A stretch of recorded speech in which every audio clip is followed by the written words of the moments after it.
Oyentes de Radio María, un día más con la gracia del Señor proseguimos el comentario del Catecismo de nuestra Madre la Iglesia. Hoy comenzamos el 8º mandamiento de la Ley de Dios dentro de esta tercera parte del Catecismo en la que nos encontramos. Habíamos concluido el 7º mandamiento.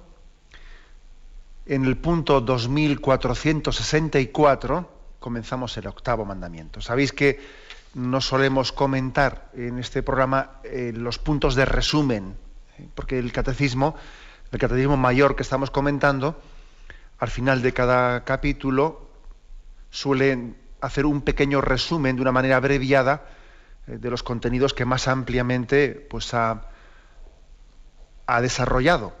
En el fondo es como si fuese una especie de pequeño compendio que hace el catecismo al final de cada apartado. Bueno, lógicamente nosotros no volvemos a comentar el compendio resumido porque lo hemos comentado ampliamente. Luego, digamos, saltamos esos puntos de resumen y comenzamos en el 8º mandamiento. Como digo, el punto 2464, que dice así. Primeramente ofrece dos textos de la palabra de Dios. No darás testimonio falso contra tu prójimo. Éxodo 20:16. Y otro texto: se dijo a los antepasados, no perjurarás, sino que cumplirás al Señor tus juramentos. Mateo 5:33. El 8º mandamiento prohíbe falsear la verdad en las relaciones con el prójimo.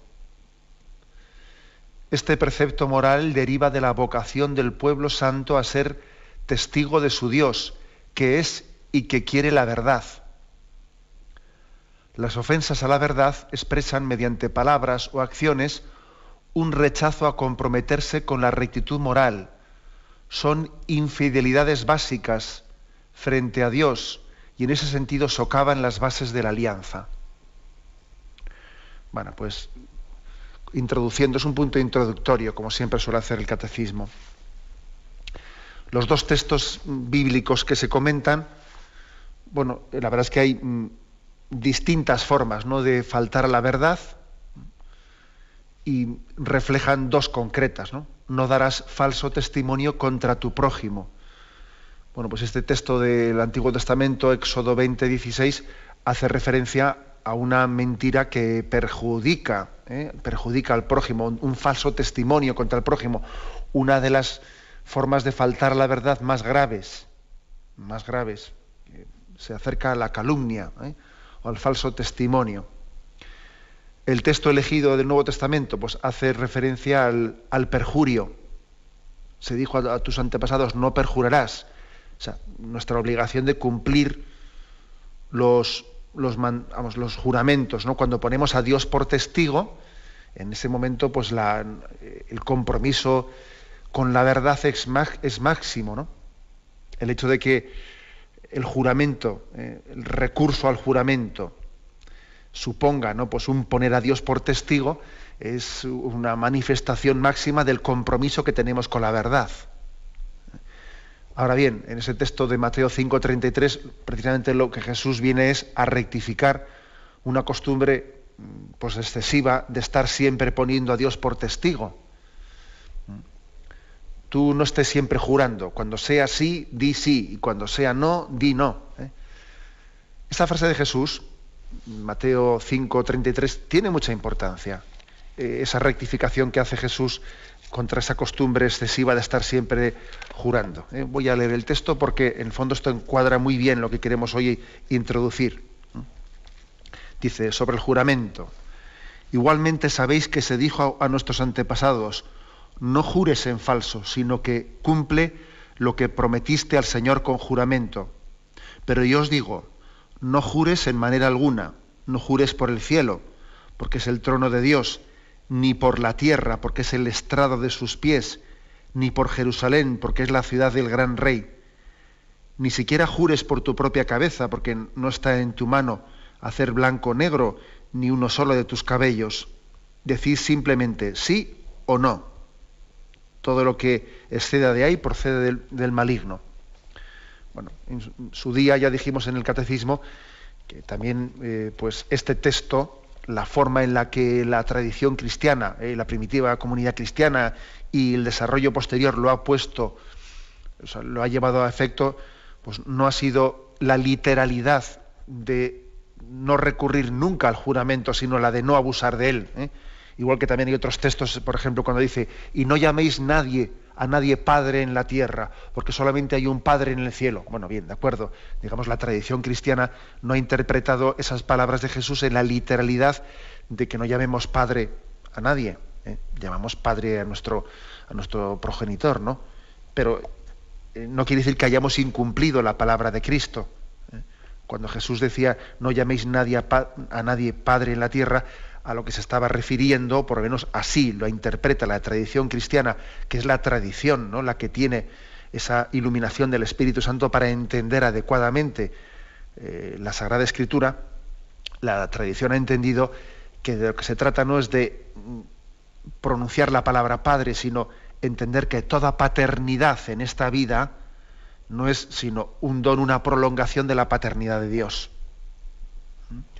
O sea, que nadie se arrogue el ser padre como si eso fuese una especie de honra propia. Es un don de Dios el ser padre, el ser madre, y es un reflejo de la paternidad y maternidad de Dios. Bueno, en ese sentido, la tradición ha entendido que cuando Jesús dice no juréis, está haciendo referencia a una costumbre, a un hábito que se había adquirido indebido de estar continuamente jurando sin necesidad. La tradición cristiana ha reservado el juramento para actos públicos en los que se pone a Dios por testigo de una manera solemne. Pero sí que Jesús, en este texto de Mateo 5:33, Jesús está diciendo algo muy importante. ¿Por qué Jesús corrige esa costumbre indebida, innecesaria de estar siempre poniendo a Dios por testigo? Pues por una razón muy sencilla, porque es que Dios siempre es testigo. O sea, no hace falta que a Dios le estemos poniendo siempre solemnemente por testigo, es que ya lo es. Es que es imposible que no lo sea. Es que sería ridículo pensar, ¿no? Esto como lo he jurado, está Dios por testigo. Esto como no lo he jurado, no está Dios por testigo. Ridículo. Ridículo. Eso me suena a algo tan ridículo como cuando éramos jovencitos, cuando éramos unos niños y entonces nos habían dicho que si se juraba y se cruzaban los dedos y te los ponías detrás de la espalda, no ponías en la espalda la mano y entonces cruzabas los dedos y los cruzabas, entonces lo que habías dicho no tenía valor. Bueno, una tontería, ¿no? Una ridiculez. Bien, esta es la razón de ser. O sea, todo lo que yo hago o digo o soy tiene a Dios por testigo. A Dios no se le oculta nada. Y aquí, por lo tanto, ¿no?, una razón fundamental de por qué Jesús insiste. Se os dijo no perjurarás, pero no jurarás en falso, pero yo te digo, no estés jurando, porque Dios di sí cuando sea sí y di no cuando sea no, porque Dios es testigo de todo. Este es, por lo tanto, la base y el fundamento. Un matiz más. Aquí está hablando, el octavo mandamiento hace referencia a nuestro deber de no falsear la verdad al expresarla, ¿no? O con actitudes o con palabras, ¿no? Uno puede mentir con palabras, también puede mentir con actitudes, siendo hipócrita o dando a entender en su vida lo que no es, etc. Pero entendamos también que el octavo mandamiento habla de expresar la verdad, pero es que el resto de los mandamientos son vivir la verdad. Por ejemplo, cuando el primer mandamiento dice amarás al Señor tu Dios con todo tu corazón, es un mandamiento que nos pide vivir la verdad, ¿no?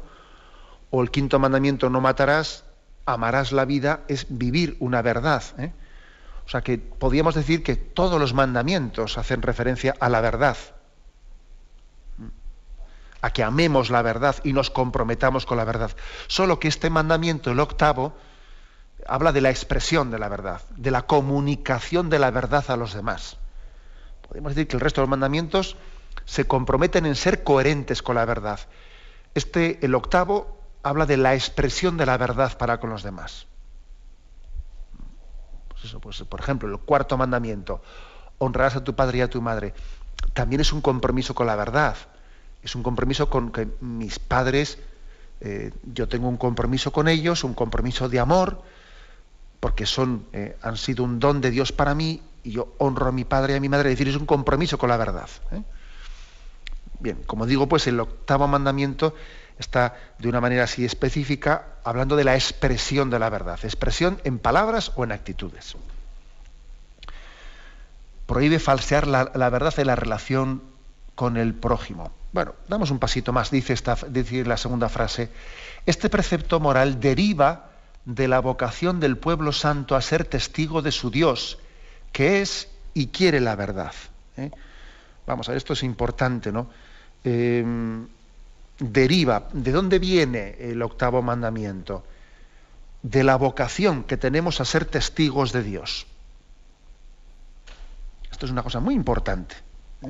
El octavo mandamiento, ¿cuántas veces yo he insistido en que los cristianos, los católicos, no somos moralistas, que este catecismo de la Iglesia Católica expresa las cosas fundamentándolas teológicamente, no por puro moralismo? Esto lo he insistido mucho, especialmente en el sexto mandamiento y en el séptimo mandamiento,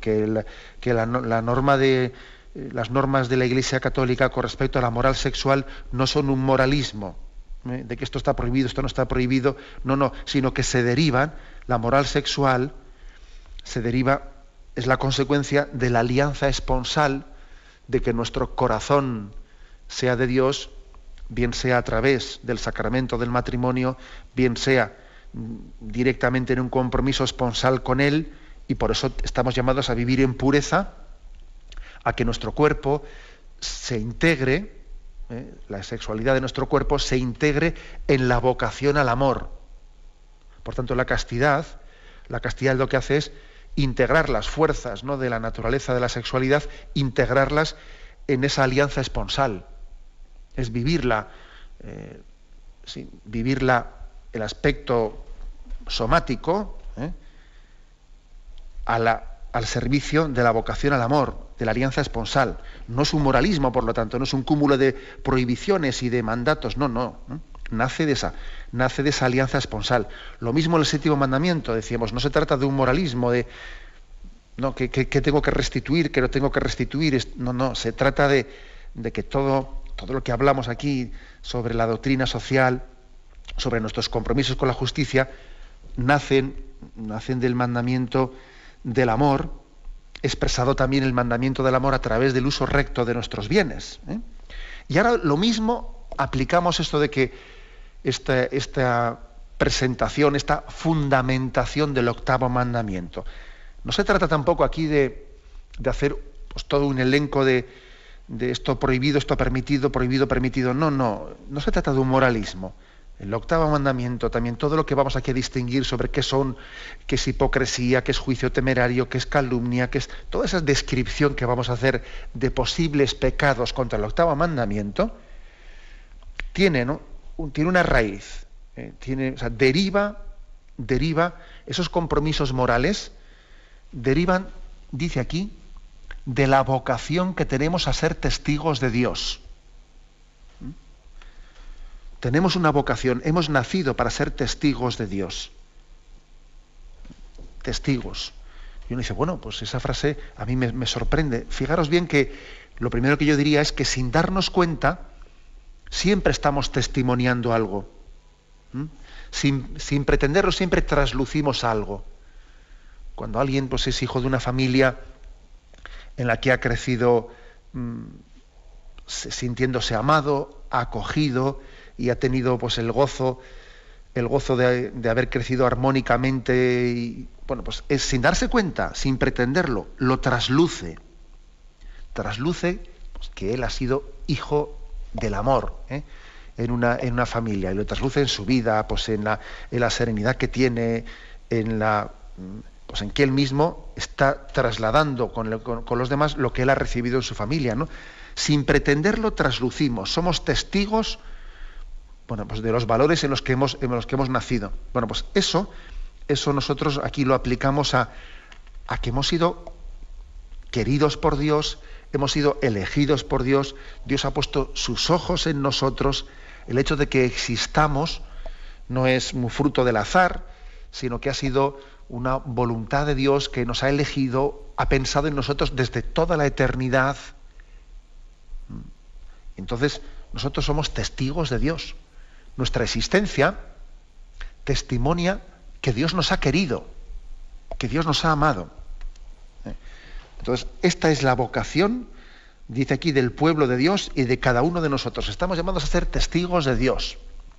Que quien nos mire, pues se vea en nosotros como un espejo en el que se refleja el Dios que es la verdad y que ama la verdad. Esta es, por lo tanto, la forma en la que fundamenta el octavo mandamiento, el por qué tenemos que vivir, decir siempre la verdad, porque somos testigos de Dios, y Dios es la verdad. Él es la verdad y Él quiere la verdad. Como veis, por lo tanto, una forma realmente hermosa de explicar las cosas. Termina diciendo este punto: las ofensas a la verdad expresan mediante palabras o acciones un rechazo a comprometerse con la rectitud moral. Son infidelidades básicas frente a Dios, socavan las bases de la alianza. ¿Por qué dice esto? Porque la alianza que Dios hizo con Israel y la alianza que Dios pues ha confirmado con nosotros, con el nuevo Israel, con la Iglesia, es una alianza en la que Dios transparenta su corazón, digamos que pone todas las cartas sobre la mesa, ¿no? Lo que dijo a Israel allí en el monte Sinaí: vosotros seréis mi pueblo y yo seré vuestro Dios. Vosotros os comprometéis a cumplir mis mandamientos y yo me comprometo a no dejaros nunca solos.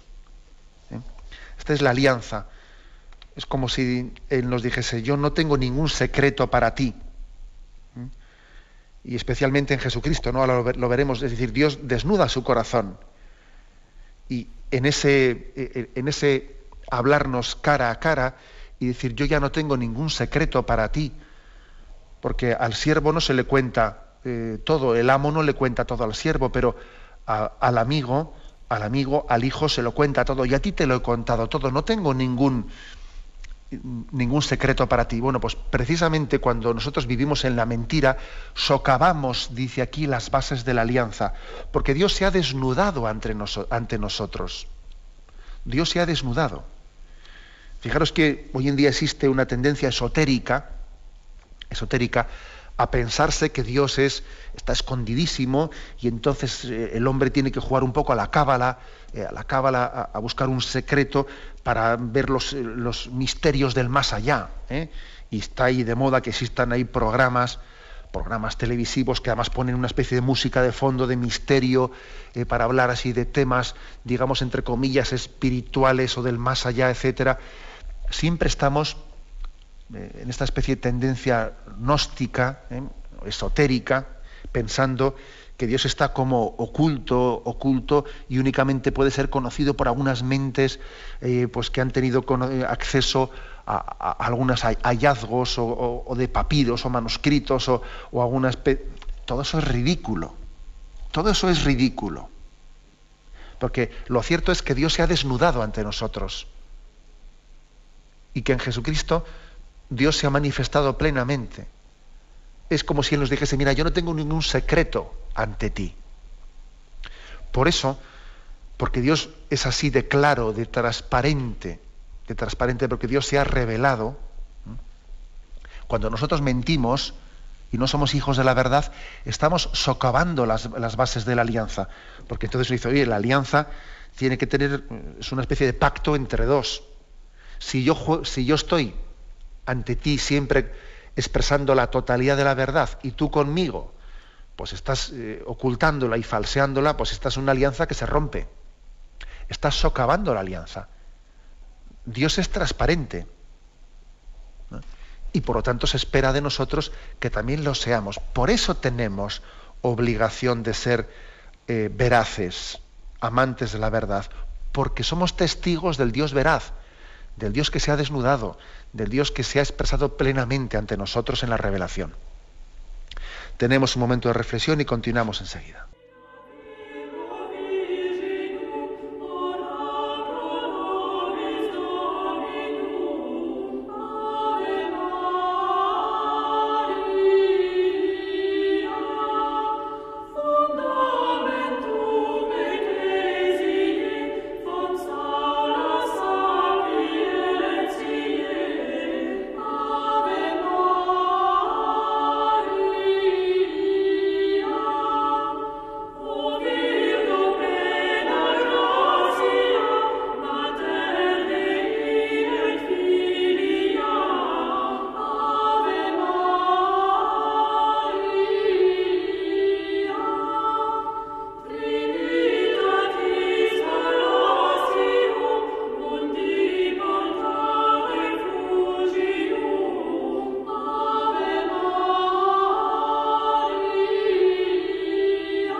Escuchan el programa Catecismo de la Iglesia Católica con Monseñor José Ignacio Munilla.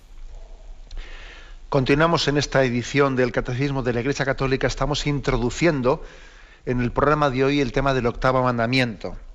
Es unos primeros puntos introductorios que ofrece aquí el Catecismo. Después, en programas posteriores, entraremos en muchas más concreciones, en formas concretas de poder faltar contra la verdad. En estos primeros puntos se está poniendo como las bases teológicas y las bases bíblicas. Pero es importante fundamentar bien las cosas, porque este tema, nuestro compromiso con la verdad, pues la verdad es que, y valga la redundancia, la verdad es que creo que no es precisamente uno de los temas que culturalmente resulta hoy más atrayente.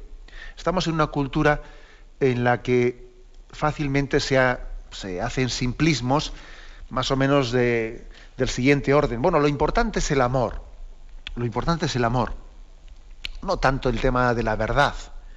Lo importante es la intención, el que nosotros pues tengamos un compromiso de una buena intención en la entrega al prójimo. El tema de la adhesión a la verdad, etcétera, no, como si no importase el que tengamos, a veces también por caridad, ¿no?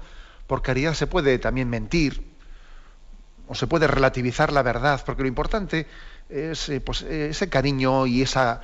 Es verdad que estamos en una cultura que ha divorciado caridad de verdad. Y al divorciarlas, pues no solamente falsea la verdad en nombre de la caridad, sino que destruye la auténtica caridad. Por eso, porque estamos en una cultura que tiende a deformar, ¿no?, estos principios, a disociarlos y a divorciarlos. Por eso recurrimos siempre a fundamentar las cosas en Dios. Porque en Dios verdad y caridad se unifican, se funden, se confunden incluso, porque son una sola cosa, ¿no?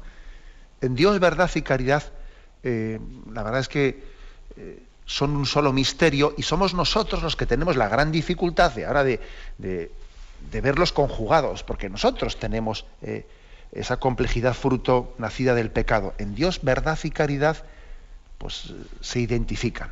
Bien, digo esto porque para que nos demos cuenta de que estas bases, aunque puede parecer un poco pues, el pesado el que recurramos a textos de fundamentación, es importante poner bien las bases. El punto 2465, este paso se fundamenta en el Antiguo Testamento, algunos pasajes en los que se nos llama a vivir en verdad. Dice, el Antiguo Testamento lo proclama: Dios es fuente de toda verdad. Incluso sabéis que hay un texto, el texto en el que se dice, yo soy el que soy. Es decir, ese texto, yo soy el que soy, de ahí viene la palabra Yahvé. La palabra Yahvé es una especie de compilación de letras que significan yo soy el que soy. Es decir, Dios es la verdad. Dios es la plenitud del ser. Por eso dice, Dios es fuente de toda verdad. Dice, su palabra es verdad. Y aquí se nos ofrecen dos textos. Vamos a ver. Primero, Proverbios 8:7. Dice, escuchad, voy a decir cosas importantes, y es recto cuanto sale de mis labios, porque verdad es el susurro de mi boca, y mis labios abominan la maldad. Justos son todos los dichos de mi boca, nada hay en ellos astuto ni tortuoso. ¿Veis? Pues como en el Antiguo Testamento a Dios se le describe sin doblez. Es recto cuanto sale de sus labios. Abomina, dice que es verdad el susurro de su boca. El susurro. Nosotros parece que cuando nosotros susurramos algo es porque estamos como diciendo algo que es un secreto, o algo que de alguna manera estamos como queriendo meter una mentirijilla. No, Dios, el susurro de su boca dice siempre la verdad. Dios hable en alto, hable en bajo, hable a tu oído, hable solemnemente. Estas son las formas en las que en este capítulo 8 de Proverbios insiste, en que Dios es la verdad. Todos están abiertos, todas sus palabras están abiertas para el inteligente. Bueno, otro texto, 2 Samuel 7:28, que es un texto en el que David se dirige ante Dios: y ahora Yahvé Dios, mantén firme eternamente la palabra que has dirigido a tu siervo y a su casa, y haz según tu palabra. Sea tu nombre por siempre engrandecido, que se diga: Yahvé es el Dios de Israel, y que la casa de tu siervo David subsista en tu presencia. Ya sé que tú, Yahvé, Dios de Israel, has hecho esta revelación a tu siervo, diciendo: yo edificaré una casa. Por eso tu siervo ha encontrado valor para orar en tu presencia. Ahora, mi Señor Yahvé, tú eres Dios, tus palabras son verdad. Y has prometido a tu siervo esta dicha: dígnate pues bendecir la casa de tu siervo, para que permanezca por siempre en tu presencia. Pues tú, mi Señor, has hablado, y con tu bendición la casa de tu siervo será eternamente bendita. Es decir, es una oración hermosa en la que David se dirige a Yahvé diciendo: yo sé que tú vas a cumplir tu palabra. Yo sé que la palabra de Dios, a diferencia de la palabra de los hombres, del decir al hacer, en nuestro caso va un trecho muy grande, y sin embargo en Dios las dos cosas son la misma. El dicho y hecho, eso se aplica a Dios únicamente, el dicho y hecho. Eso David lo está rezando en ese texto de 2 Samuel capítulo 7. Yo sé que tú cumples tu palabra, yo sé que eres un Dios de verdad. Es, por lo tanto, una afirmación, una oración en la que David dice: yo puedo dudar de muchas cosas, pero lo que no dudo es de que, lo que dice ese texto también de Jesús: cielo y tierra pasarán, pero mis palabras no pasarán. Dicho y hecho. Bueno, seguimos adelante. Dice: su ley es verdad. Hay un salmo que aquí lo citan muchas veces, el Salmo 119. Dice: la ley de Dios es verdad. La ley de Dios, dice, mira, hay otras muchas cosas que vamos teniendo experiencia de cómo van fallando en la vida. Cuántas cosas, cuántas culturas se han levantado soberbias y amenazantes y desafiantes contra Dios. Y parecía que vencían, parecían que eran castillos inexpugnables, ¿no? Y de una manera soberbia se estaban alzando frente a Dios. Cuántas torres de Babel ha levantado el hombre frente a Dios a lo largo de la historia. Y sin embargo, pues todo aquello que tiene pies de barro, por mucho que tenga corazas, ¿no?, de bronce, sin embargo, lo que tiene pies de barro tiene sus días contados. Dios le ha puesto su fecha de caducidad. Y lo que está fundado en la mentira, en la falsedad, se va a caer, se va a derrumbar. Entonces, ¿cuántos imperios que han desafiado a Dios, que se han levantado y se han erguido como queriendo decir, bueno, pues somos el futuro, cuántas filosofías, ¿no?, en la vida, y desde el Imperio Romano hasta el comunismo y el nazismo, etcétera, y se han caído y han desaparecido, ¿no? Y ha habido muchas personas que han tenido que poner a prueba su confianza en Dios cuando veían que esos imperios parecía que triunfaban. Y sin embargo, igual que David, ¿no?, nosotros también, y el Salmo 19, tenemos que decir nosotros: vamos a ver, su ley es verdad y permanecerá para siempre. Todo lo demás, todo lo que no se construye en Dios, tiene sus días contados. Aquí, como veis, todos estamos llamados a hacer un ejercicio muy grande de confianza en Dios, cuando vemos determinadas crisis, cuando nosotros somos testigos, pues también como es este momento actual en que vivimos, ¿no?, pues de un avance muy grande de la concepción materialista de la vida, en la que puede parecer que el sentido cristiano de la existencia está en retroceso, etcétera. Es muy importante que hagamos esta lectura. Cielo y tierra pasarán, pero mis palabras no pasarán. Y que hagamos este acto de confianza, ¿no? Tu verdad de edad en edad. Salmo 119, versículo 90.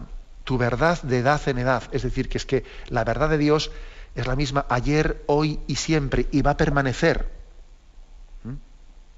Y frente a una cultura que pretende presentar la verdad cristiana como obsoleta, pues eso también va a pasar, como cuando ahora solemos ver, pues eso, ¿no? Vemos unas fotos de los años 60 y allí los que se las daban de modernos, pues ahora les vemos con un aspecto ridículo y con aquellos, yo qué sé, ¿no? Pantalones de campana y formas totalmente... Pues es así, todo pasa rápidamente.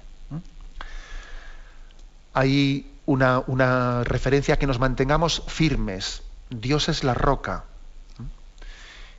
Puesto que Dios es el veraz, los miembros de su pueblo son llamados a vivir en la verdad. Salmo 119, versículo 30. Este Salmo 119 es una insistencia, es uno de los salmos más largos que hay, que solemos también rezar en la liturgia de las horas, y es una insistencia muy grande a que confiemos en la ley de Dios, por encima de las ideologías, por encima de las normas humanas, ¿no? La ley de Dios no pasa, la ley de Dios permanece siempre. Las leyes humanas son cambiantes, ¿no? Sin embargo, lo que tiene en Dios su raíz permanece para siempre. Tenemos un momento de reflexión y continuaremos enseguida.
Continuamos comentando estos puntos introductorios al octavo mandamiento.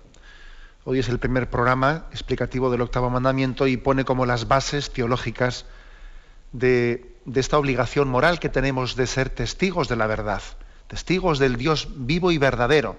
Y si la intervención anterior nos centrábamos en el Antiguo Testamento, ahora pasamos al punto 2466 y aquí se hace referencia a algunos textos del Nuevo Testamento en los que se habla de nuestra obligación de ser testigos de la verdad.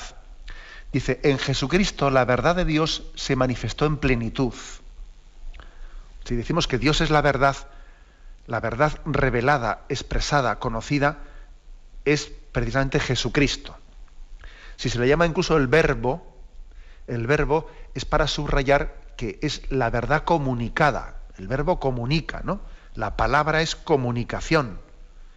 Es la verdad comunicada, no la verdad en secreto. Insisto en que Dios no es una verdad oculta, sino expresada, porque vino en el verbo, en la palabra hecha carne, lleno de gracia y de verdad. Cristo es la luz del mundo, la verdad. Sabéis que está el famoso texto del capítulo 14 de San Juan, que dice: yo soy el camino, la verdad y la vida. Nadie va al Padre sino por mí. Y Jesús se define a sí mismo como camino y verdad y vida.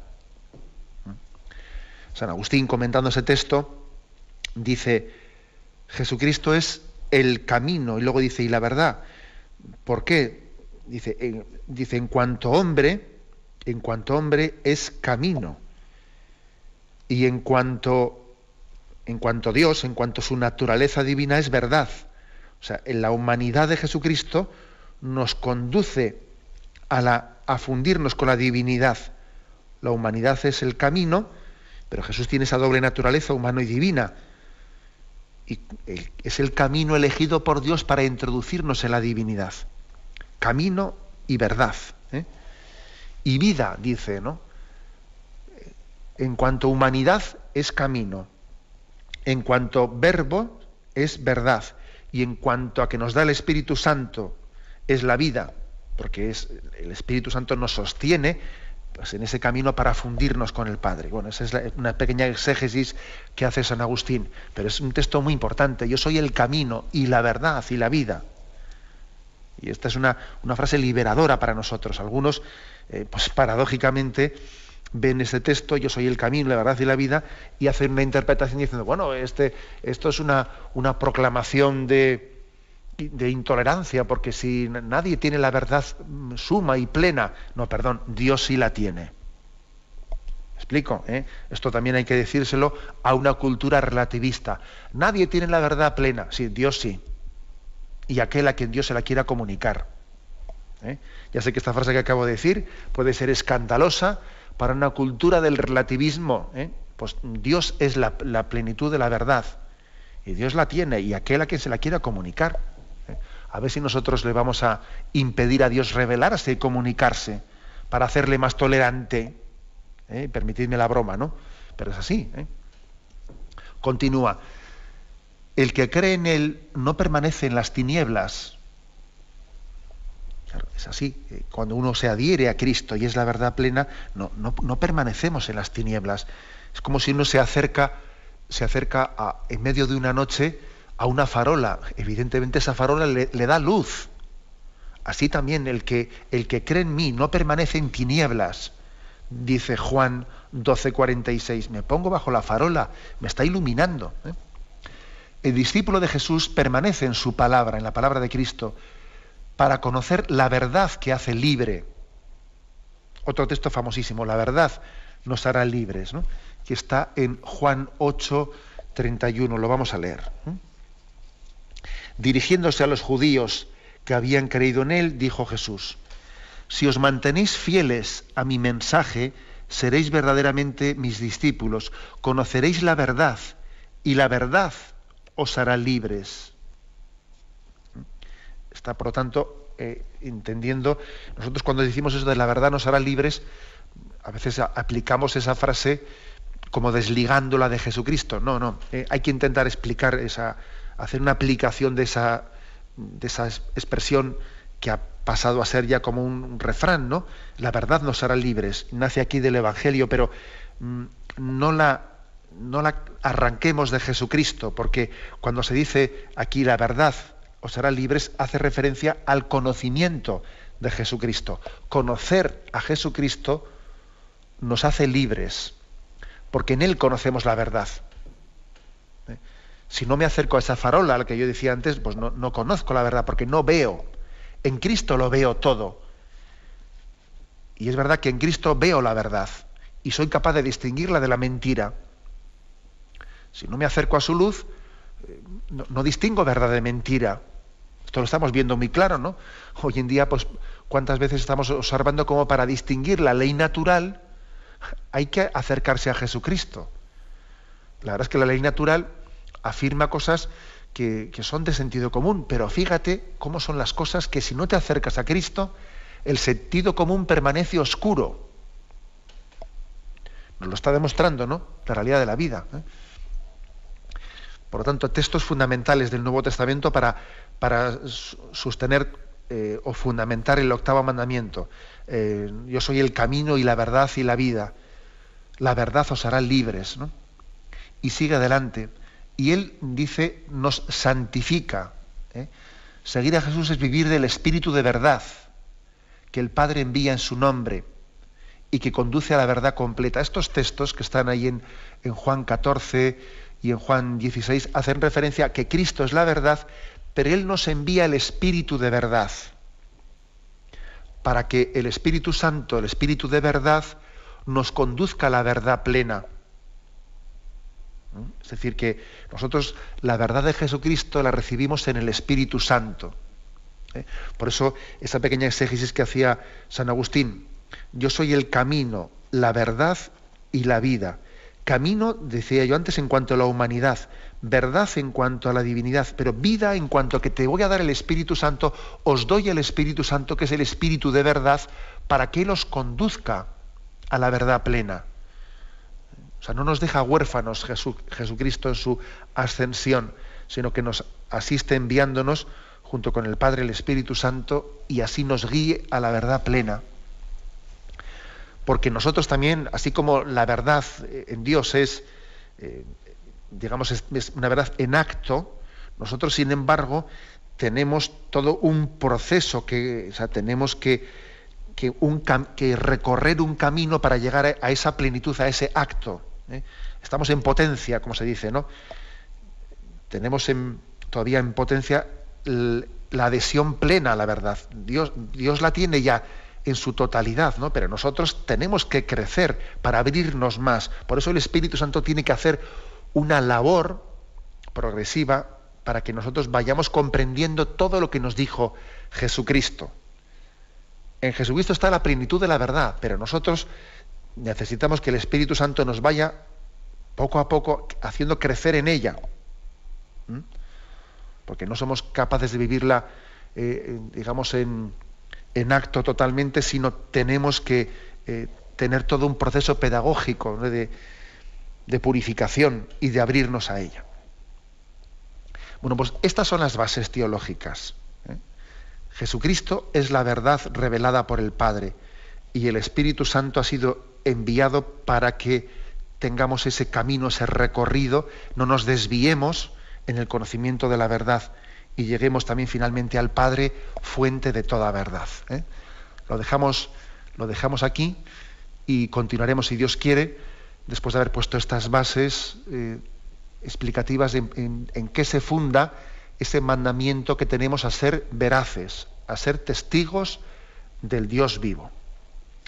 Damos paso ahora a la intervención de los oyentes. Podéis llamar para formular vuestras preguntas al teléfono 917-107-700. 917-107-700.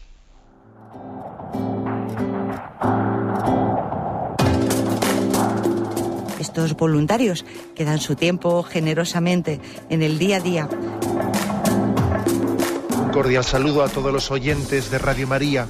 Un día más, con la gracia del Señor, proseguimos el comentario del Catecismo de nuestra Madre la Iglesia.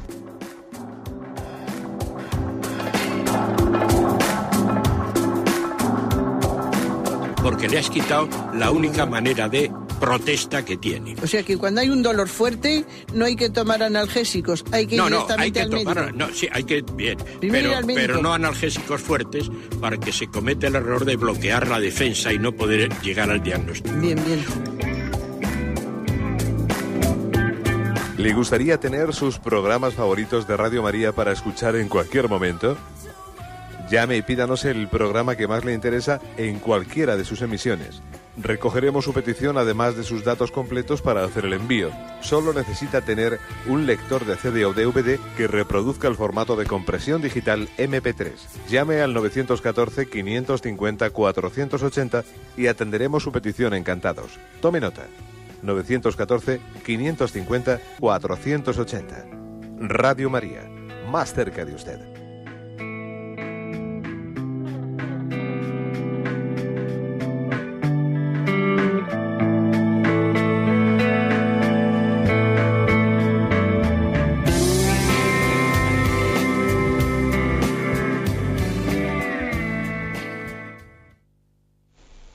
Sí, buenos días, ¿con quién hablamos?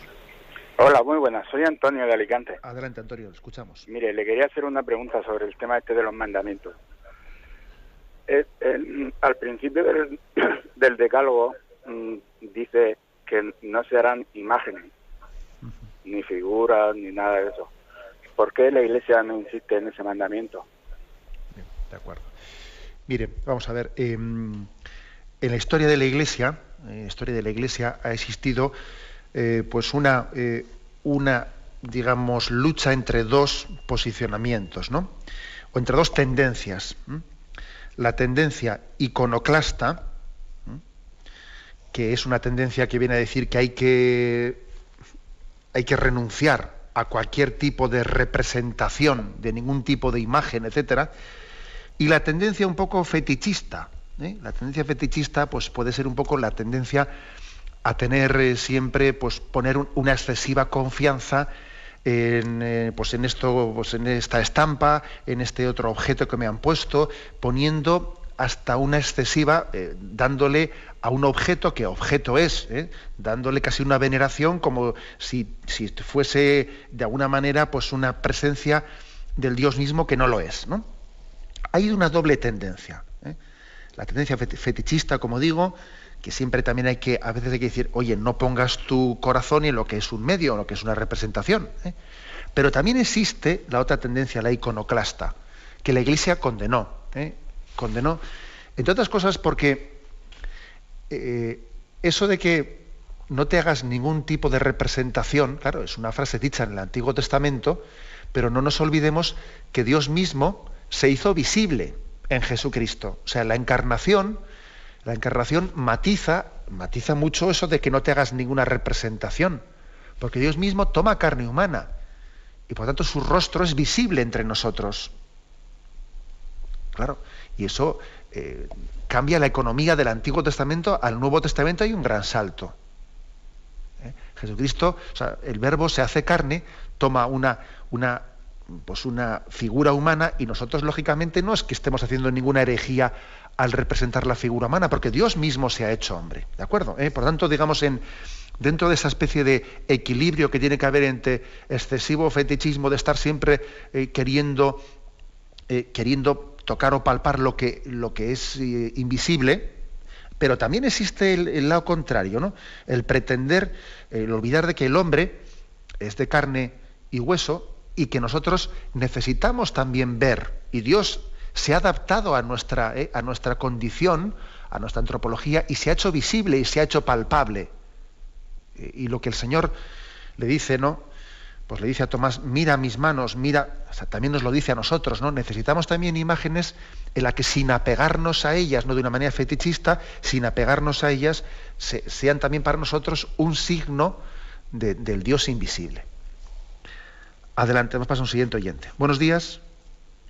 Sí, buenos días, ¿con quién hablamos?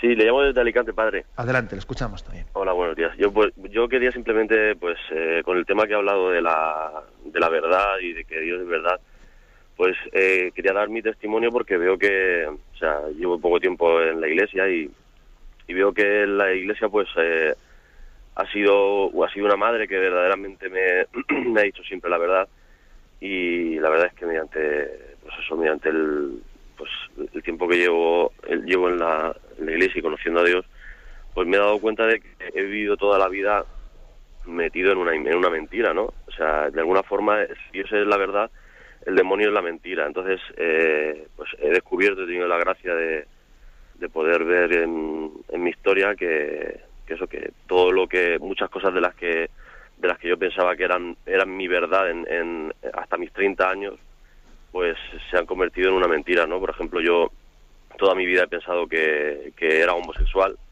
he vivido en ambientes homosexuales, he trabajado por que ese mundo fuera mi verdad y fuera mi vida, y me he dado cuenta de que era toda una mentira, de que yo no soy homosexual, de que la mayoría por no decir todos, porque a lo mejor puede ser una ofensa para esa gente, piensan que eso es algo que con lo que se nace y tal, y pues no sé, yo me he dado cuenta de que no es algo con lo que se nace, sino que es una serie de mentiras que el demonio te va susurrando al oído, ¿no? De alguna forma, para que te apartes de Dios y para que te des cuenta de que Dios pues no te quiere, de que Dios no te quiere, porque si te quisiera no te habría hecho así. Entonces yo quiero animar a toda la gente que pueda tener el mismo problema que yo a que busque y se dará cuenta cómo puede encontrar la verdad, y la verdad está en Dios. Nada, eso era todo. Muchísimas gracias por su testimonio, y le bendecimos a Dios por ello, ¿no? A mí me llama la atención esa historia de descubrimiento, ¿no?, que hace el oyente.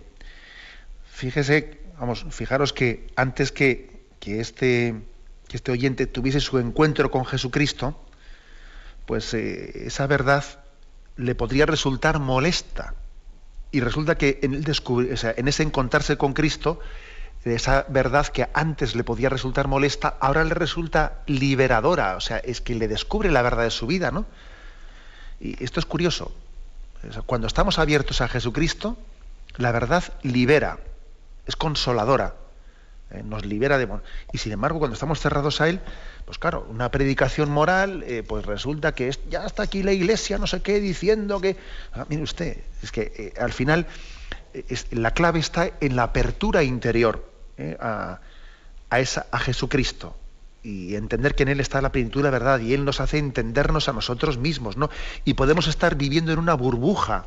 En esta cultura actual, en la ideología de género, etcétera, perfectamente vivimos inmersos en una burbuja que es una burbuja de mentira, ¿no?, que te hace entenderte desde ideologías. Pero es que uno únicamente se puede entender a sí mismo desde Dios. Desde Dios el hombre se entiende a sí mismo. Desde determinadas ideologías se falsea todo. Ahora uno se abre a Cristo y entonces de repente se ve, se conoce, es como si se viese en un espejo y dice, pero si este soy yo. En Cristo nos conocemos.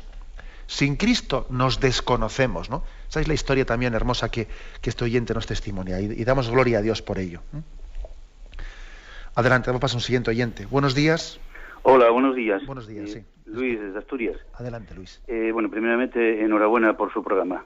En fin, mi pregunta era, ¿cómo podemos argumentar ante nuestros hermanos en la fe católicos que no hacen ascos a quien promueve o a quien promulga abiertamente que la libertad os hará verdaderos? Ante las palabras de Jesús, la verdad os hará libres.